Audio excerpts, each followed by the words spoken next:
திண்டுக்கல் பக்கத்தில் இருக்கிற ஒரு சின்ன கிராமம். அந்த ஊருக்கு போகிறதுக்கு பஸ் வசதி கிடையாது. ஏதாச்சும் ஆட்டோ இல்லாட்டி சொந்த வாகனம் இருந்தால் தான் ஒரு அவசரத்துக்கு ஹாஸ்பிட்டலோ இல்லாட்டி கடை வீதிக்கோ போக முடியும். அப்படி ஒரு சின்ன ஊர். அந்த ஊருக்கு போகிறதுக்கு ஒரு சின்ன பாதை தான் இருக்கும். அந்த பாதைக்கு 2 பக்கமும் கருவேல மரம் தான் சுற்றி இருக்கும். ஒரு லைட் போஸ்ட் கூட இருக்காது. இதனாலேயே நைட்டில் மேக்ஸிமம் யாரும் அந்த வழியாக போக மாட்டாங்க. இன்னும் சொல்ல போனால் டவுனுக்கே அந்த ஊருக்காரங்க வேலைக்கு போக மாட்டாங்க. ஆனால் டவுனுக்கு நைட்டில் அந்த வழியாக அந்த ஊருக்காரங்க போகாததுக்கு அது மட்டும் காரணம் இல்லை. ஒரு நாள் அதே ஊரில் இருக்கிற ஒருத்தர், அவர் பேர் தனபால். அவர் கொஞ்சம் பணத்தாசை பிடிச்சவர். அவருக்கு கூட பிறந்தவங்க மொத்தம் 2 தம்பிங்க. ஒருத்தர் பேர் குணசேகர். அவர் தோட்ட வேலையெல்லாம் பார்த்துட்டு அதே ஊரில் தான் இருக்கார். இன்னொரு தம்பி வெளியூரில் காலேஜில் படிச்சிட்ருக்கான். அவன் பேர் முத்துவேல். ஒரு நாள் டவுனுக்கு ஒரு வேலை விஷயமா காலையிலே கிளம்பி போகிறாரு. அவர் கிளம்பும்போதே வீட்டில் இருக்கிற அவரோட மனைவி பகல்லே ஊருக்குள்ளே வந்துருங்கன்னு சொல்கிறாங்க. இவரும் காலையிலே நேரமாக டவுனுக்கு போகிறாரு. ஆனால் போகிற இடத்துல அவருக்கு வேலை முடியாமல் போகுது. சாயங்காலமும் ஆகுது. அவர் வீட்டிலேருந்து கால் பண்ணிக்கிட்டே இருக்காங்க. இவரும் வேலை முடியாட்டியும் பரவாயில்ல வீட்டுக்கு போகலான்னு கிளம்புறாரு. இவர் ஊருக்கு கிளம்பி பாதி தூரத்துலேயே வண்டியில் டயர் பஞ்சர் ஆகுது. அதை அங்கேயே சரி பண்ணுறதுக்குள்ளே கொஞ்சம் இருட்டாயிருது. இவரும் முடிச்சுட்டு அந்த ஊருக்குள்ளே கிளம்புறாரு. போகிற வழியில் மொபைலில் சாமி பாட்டை போட்டுகிட்டே அந்த வழியாக போயிட்டுருக்காரு. போயிட்டுருக்கப்ப தான் அந்த பாதையில் ஒரு சின்ன பாலம் வரும். அது சாதாரண பாலமாக இருந்தாலும் அந்த ஊர்க்காரங்களை பொறுத்த வரைக்கும் அது மரண பாலம். அந்த பாலத்திலேயோ இல்லை அது பக்கத்துலேயோ இது வரைக்கும் 13 பேர் இறந்துருக்காங்க. இவருக்கும் அந்த பாலத்துக்கிட்ட வரும்போது கொஞ்சம் பயம் வருது. வேகமாக போயிடலான்னு நினைக்கிறாரு. இவர் வேகமாக போகிறப்ப அந்த பாலம் கிட்ட வருது. அப்போ இவரோட மொபைலில் அவ்வளோ நேரம் பாடிட்டு இருந்த அந்த சத்தம் நிற்கிது. நின்னதும் இவர் ஃபோன் ஆஃப் ஆயிடுச்சான்னு பார்க்கலான்னு எடுக்கிறாரு. அப்போ திடீர்னு அவர் மொபைலுக்கு ஒரு கால் வருது. இவர் ஒரு நிமிஷம் தடுமாறி அவர் கொஞ்சம் பதட்டமாயிடுறாரு. யார் கால் பண்ணியிருக்காங்கன்னு பார்க்குறாரு. அது ஒரு புது நம்பர்லேருந்து கால் வருது. அட்டன் பண்ணி யாருன்னு கேட்குறாரு. ஆனால் திரும்ப பதிலுக்கு யாருமே பேசலை. இவர் மறுபடியும் யாருன்னு கேட்குறாரு. பதிலுக்கு ஒரு பெண்ணோட குரல்லேருந்து சிரிப்பு சத்தம் கேட்குது. இதை கேட்டதும் இவர் பயந்து ஃபோனை கீழே போட்டுறாரு. அதை பிடிக்க போய் அவரும் வண்டியோட தடுமாறி கீழே விழுந்துடுறாரு. இவருக்கு ரொம்பவே அடிபட்டுறது. தூக்கி விடக்கூட அங்கே ஒருத்தரும் இல்லை. அப்போ தான் பார்க்குறாரு அவர் அந்த பாலத்திலே விழுந்து கிடக்கிறத. பயத்தில் போய் அவர் வண்டியை வேகமாக தூக்கி ஃபோன் கூட தேடாமல் வண்டியை ஸ்டார்ட் பண்ணுறாரு. வண்டி ஸ்டார்ட் ஆகலை. இவருக்கு உடம்பு ஃபுல்லாகவே இருக்குது. இவரும் ஸ்டார்ட் பண்ணி பார்க்குறாரு, முடியல. அப்போ திடீர்னு நான் வேணா வண்டியை ஸ்டார்ட் பண்ணி தரவான்னு ஒரு குரல் இவர் பின்னாடி இருந்து கேட்குது. இவருக்கு பயத்தில் வேர்த்து கொட்டுது. இவர் திரும்பி கூட பார்க்காம முதல்ல அந்த பாலத்தை தாண்டணும்னு வண்டியை தள்ளிகிட்டே ஓட்டுறாரு. வேகமாக தள்ளி ஓட்டுனதில் மூச்சு வாங்க ஆரம்பிக்குது. கொஞ்சம் தள்ளிகிட்டே அந்த பாலத்துலேருந்து ஓடி வந்துடுறாரு. மறுபடியும் ஒரு டைம் ஸ்டார்ட் பண்ணலான்னு நினைக்கிறாரு. வண்டி ஸ்டார்ட் ஆகிடுது. ஆனால் லைட் முன்னாடி எரியல. பரவாயில்ல, ஸ்டார்ட் ஆன வரைக்கும் சந்தோஷம்னு ஃபோன் கூட கீழே விழுந்தது தெரியாமல் கிளம்புறாரு. கொஞ்சம் தூரம் போகிறாரு. அப்போ டக்குன்னு முன்னாடி அதுவாக லைட் ஆன் ஆகுது. வெளிச்ச ரோட்டில் அடிக்கிறப்ப இவர் கொஞ்சம் மூச்சு வாங்கிட்டு எப்படியாவது வீட்டுக்கு போயிடணும்னு நினைக்கிறாரு. அப்போ தூரத்தில் யாரோ நிற்கிற மாதிரியே தெரியுது. இவருக்கு கொஞ்சம் உடம்பெல்லாம் நடுங்குது.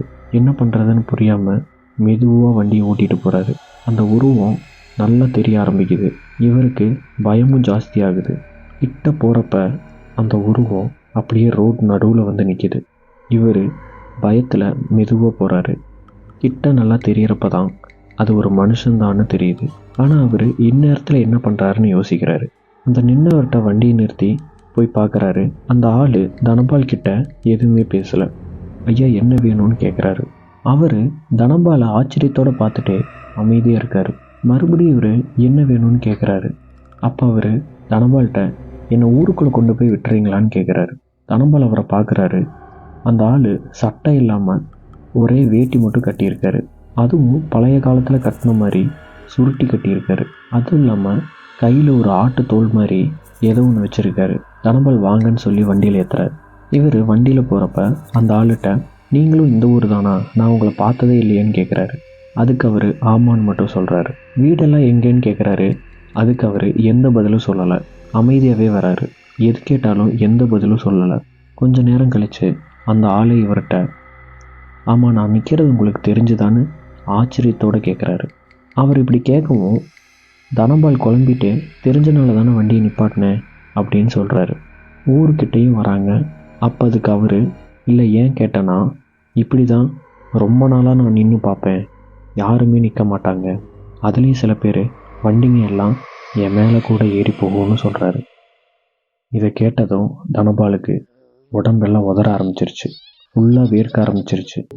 அவர் மெதுவாக பின்னாடி திரும்பாமல் வண்டி கண்ணாடியில் முன்னாடி பார்க்குறாரு. அதில் அந்த ஆளோட உருவமே தெரியல. தனபாலும் ஊர் எல்லைக்குள்ளே வந்துடுறாரு. பின்னாடி மெதுவாக திரும்பி பயத்திலே பார்க்குறாரு.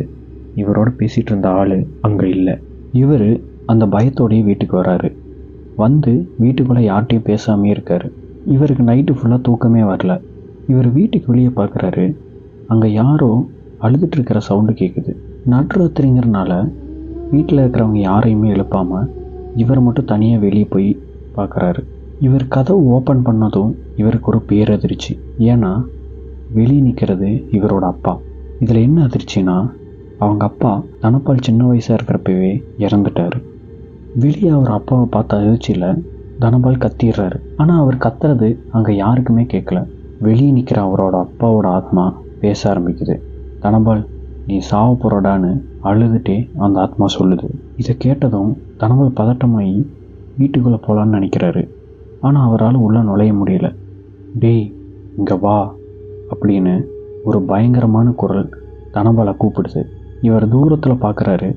அங்கே ஒரு பயங்கரமான தோற்றம் கொண்ட ஒரு உருவம் கையில் கோடாலியோடு நிற்கிது. அந்த உருவம் வாடா இங்கேன்னு கூப்பிட்டதும் தனபால் சுயநினைவை இழந்து அமைதியாக அந்த உருவம் பின்னாடியே போகிறாரு. அந்த ராத்திரி நேரத்தில் வெளியே யாருமே இல்லை.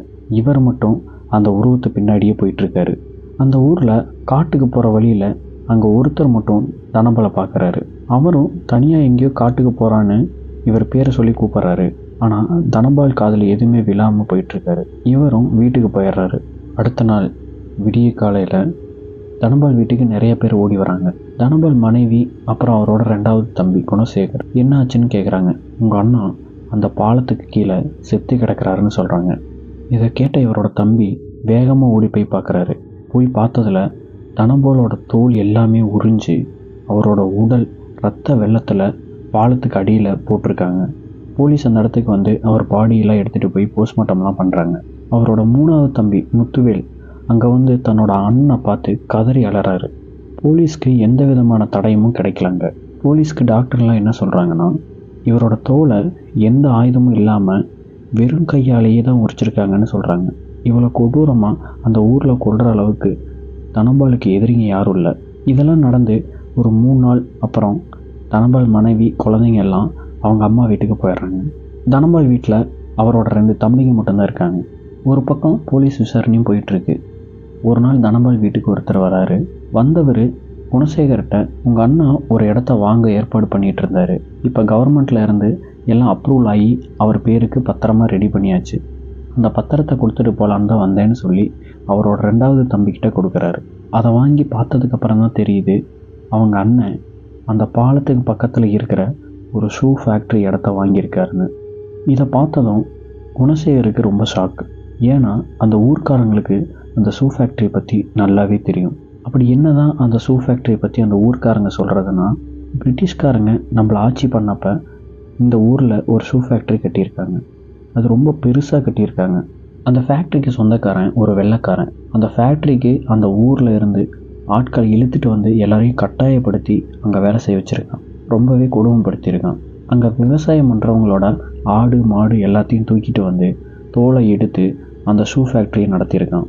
அதை எதிர்த்து கேள்வி கேட்டவங்க அத்தனை பேத்தையும் அதே ஷூ ஃபேக்ட்ரியில் மிஷினில் உள்ளே விட்டு தோலை உரித்து சாகடிச்சிருக்கான். அவன் எந்த அளவுக்கு கொடூரமானவனா, மனுஷங்களோட தோலை உயிரோடு இருக்கிறப்ப இவன் கையாலேயே பிச்சு சாவடிப்பான்னு சொல்கிறாங்க. பிரிட்டிஷ் ஆட்சி காலம் முடிஞ்சதும் இவனுக்கு அங்கேருந்து போக விருப்பமே இல்லாமல் அங்கேயே தன்னை புதைக்கணும்னு தன்னைத்தானே சுட்டு செத்ததாக சொல்கிறாங்க. இப்போ கூட அவனோட சமாதி அந்த ஷூ ஃபேக்ட்ரியை பார்த்த மாதிரியே வச்சுருப்பாங்க. இவன் செத்தப்புறம் அந்த ஃபேக்ட்ரியில் உள்ள மிஷின் எல்லாம் தீ பிடிச்சி அந்த ஃபேக்ட்ரி எரிஞ்சதாக சொல்கிறாங்க. இன்னமும் அந்த ஃபேக்ட்ரிக்குள்ளே எல்லாம் கருகின நிலைமையில் இருக்கும். ஆனால் அந்த ஊர் மக்களுக்கு பயம் எப்பயிலேருந்து வந்துச்சுன்னா, அந்த எரிஞ்சு போன ஃபேக்ட்ரியில் நைட் நேரத்தில் அலற சத்தம் கேட்குதுன்னு நிறைய பேர் சொல்லியிருக்காங்க. அந்த ஃபேக்ட்ரி பக்கத்தில் இருக்கிற வயலில் வேலை பார்த்துட்டு இருந்தவங்க எல்லாம் ஒரு முறை நைட்டில் அந்த ஃபேக்ட்ரி வாசலில் நிறைய பேர் நிற்கிறத பார்த்துருக்காங்க. கிட்ட போய் அவங்கள பார்க்கலான்னு நினைக்கிறப்ப அவங்க எல்லாம் தோல் இல்லாத உடம்போட சிரிச்சுட்டே வெளியே அவங்க கிட்ட வரதை பார்த்துருக்காங்க. அந்த சம்பவத்திலேருந்து அந்த ஊருக்காரங்க அந்த பக்கமே யாரும் நைட்டு போகிறதே கிடையாது. அந்த ஃபேக்ட்ரி ஒட்டியே அந்த பாலம் போகிறதால சம்மந்தமே இல்லாமல் நைட்டில் போன நிறைய பேர் இந்த வெள்ளைக்காரனை பார்த்துருக்காங்கன்னு பார்த்த எல்லாரும் வீட்டுக்கு வந்து சொல்லிட்டு அடுத்த நாளே அதே பாலத்துக்கு கீழே செத்துருக்காங்கன்னு சொல்லிட்டு இருக்காங்க. இதை போலீஸ் எவ்வளவோ விசாரித்தோம், இங்கே நடக்கிறது என்னன்னு புரியாமல் அப்படியே அந்த கேஸில் விட்டுருக்காங்க. தனபாலுக்கும் இத்தனை வருஷம் கழித்து அதே மாதிரி ஆயிருக்கும்னு இந்த ஊருக்காரங்க நினைக்கிறாங்க.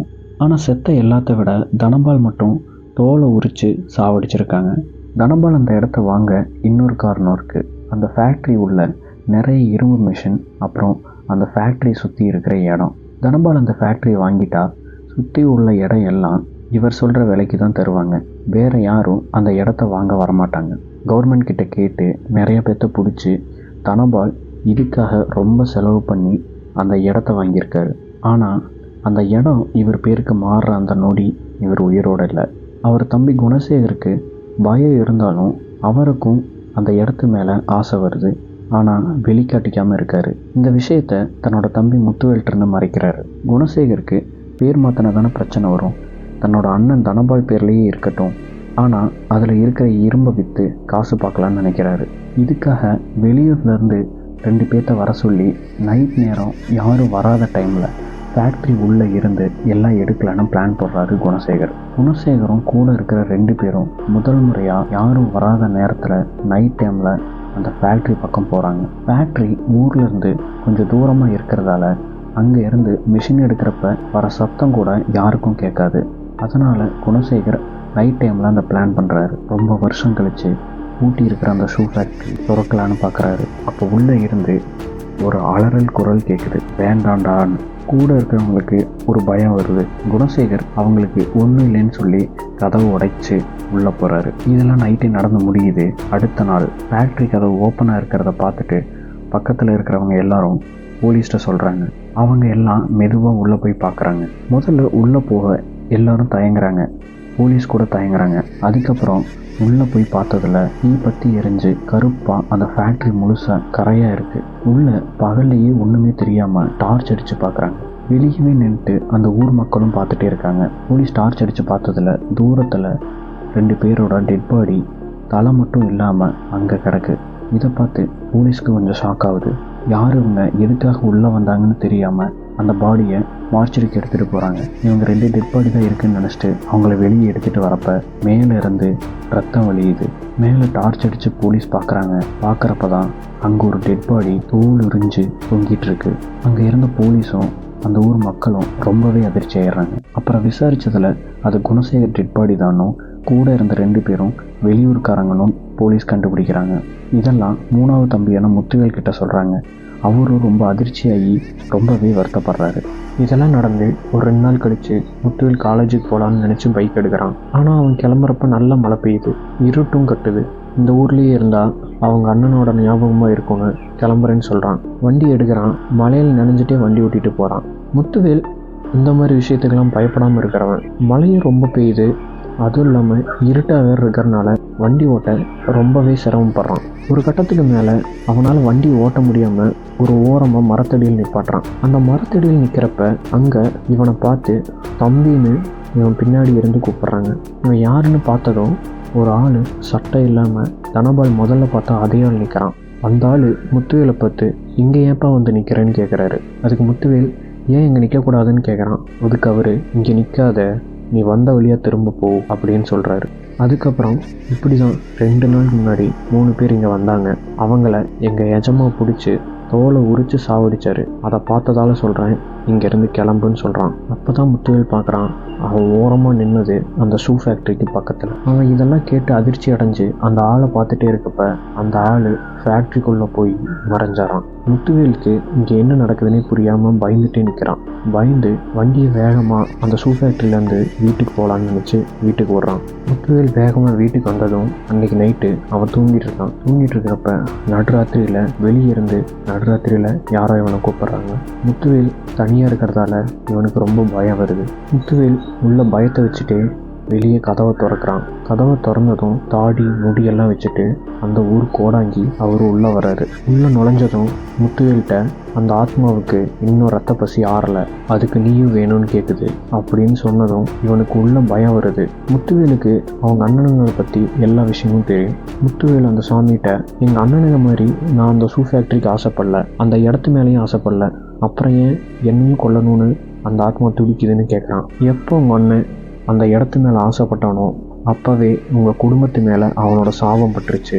அந்த ராட்சசன் ரொம்ப பொல்லாதவன். உங்கள் அண்ணன் சாவறதுக்கு முன்னாடி அந்த இடத்துல அவனால் கொல்லப்பட்டவங்களோட ஆத்மாவை யாராச்சும் கண்டிப்பாக பார்த்துருப்பான். அதை அடுத்து அவனை கொல்ல போகிறவனை குறிக்கிற அறிகுறி. எப்போ ஒருத்தன் ஆத்மாவை கண்ணால் பார்க்குறானோ அவன் சாக போகிறான்னு அர்த்தம். அப்படித்தான் நேற்று உனக்கும் நடந்திருக்கு. நீயும் ஒரு ஆத்மாவை பார்த்துருக்க, உன்னையும் அவன் குறி வச்சுட்டான். முத்துவேல் அங்கேயே கதறி அழுது, இதுக்கு எதுவுமே முடிவு இல்லையா அப்படின்னு கேட்குறான். அதுக்கு அவர் சொன்னது, இந்த ஃபேக்ட்ரிக்கு சொந்தக்காரனோட எலும்பு எடுத்து அந்த ஃபேக்ட்ரியோடு சேர்த்து உன் கையாலே எரிச்சினா உன் சாபம் தீரும்னு சொல்கிறாரு. முத்துவேல் இதை கேட்டதும் அப்போவே இறங்கலான்னு முடிவு பண்ணுறான். முத்துவேல் வேகமாக வண்டி எடுத்துகிட்டு அந்த ஷூ ஃபேக்ட்ரிக்கு முன்னாடி போகிறான். அந்த ஷூ ஃபேக்ட்ரிக்கு வெளியே இருக்கிற வெள்ளைக்காரனோட சமாதியை உடைச்சி அதில் இருக்கிற எலும்பு எடுக்கலான்னு உடைக்க ஆரம்பிக்கிறான். முத்துவேல் அந்த சமாதியை உடைக்க ஃபேக்ட்ரி உள்ளே இருந்து பயங்கரமான சத்தம் கேட்குது. இவன் கையை யாரோ பிடிக்கிறாங்க, ஆனால் இவன் கண்ணுக்கு தெரியல. தப்பு பண்ணுறேன்னு கத்துறாங்க.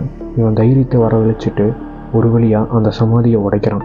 உடைச்சி மண்ணை தோண்ட ஆரம்பிக்கிறான். கடைசியில் அந்த எலும்பு கூட பார்த்துட்டான். அந்த குழிக்குள்ள இருந்து ரத்தம் ஊத்து மாதிரி வருது. இவன் பயந்து மேலே ஏறிட்டான். ரத்தம் அந்த எலும்பு கூட மூடிடுது. இவன் கையை விட்டு கடைசியில் கஷ்டப்பட்டு அந்த எலும்பு கூட எடுத்துட்றான். எடுத்து ஃபேக்ட்ரி உள்ளே போகிறான். மொபைலில் டார்ச் அடிச்சுட்டு அந்த ஃபேக்ட்ரிக்கு உள்ளே போகிறப்ப அங்கே மேலே யாரோ இருக்கிற மாதிரி இவன் கண்ணுக்கு தெரியுது. டார்ச் அடித்து பார்க்குறான், ஆனால் மேலே அங்கே யாருமே இல்லை. இவன் அண்ணா தூக்கில் தொங்கின கயிறு மட்டும் அங்கேயே இருக்குது. கீழே எல்லாம் ரத்தமாக படிஞ்சிருக்குது. திடீர்னு கதவு தானாகவே சாத்திக்குது. அங்கே இருக்கிற மிஷின்லாம் ஆன் ஆகி ரொம்ப சத்தமாக மிஷினில் ஓட ஆரம்பிக்குது. இவனுக்கு ரொம்ப பயம் வந்து அந்த எலும்பு கூட அங்கேயே தூக்கி போட்டுட்டு கதவை உடச்சி வெளியே வந்துடுறான். கையில் எடுத்துகிட்டு வந்த பெட்ரோல் கேனை உள்ளே ஊற்றி பற்ற வைக்கிறான். இவன் கண்ணில் ஒரு நிம்மதி தெரியுது. உள்ள அலறல் சத்தம் அதிகமாக கேட்குது. இப்படியே கொஞ்சம் கொஞ்சமாக எரிஞ்சிட்டு இருக்கிறப்ப திடீர்னு ஃபேக்ட்ரி ரொம்ப சத்தமாக வெடிக்குது. எல்லாம் முடிஞ்சதுன்னு வீட்டுக்கு கிளம்புறான். போகிறப்ப அந்த பாலத்துலேருந்து வண்டியை ஸ்டார்ட் பண்ணுறான். அங்கேருந்து கிளம்பி போகிறப்ப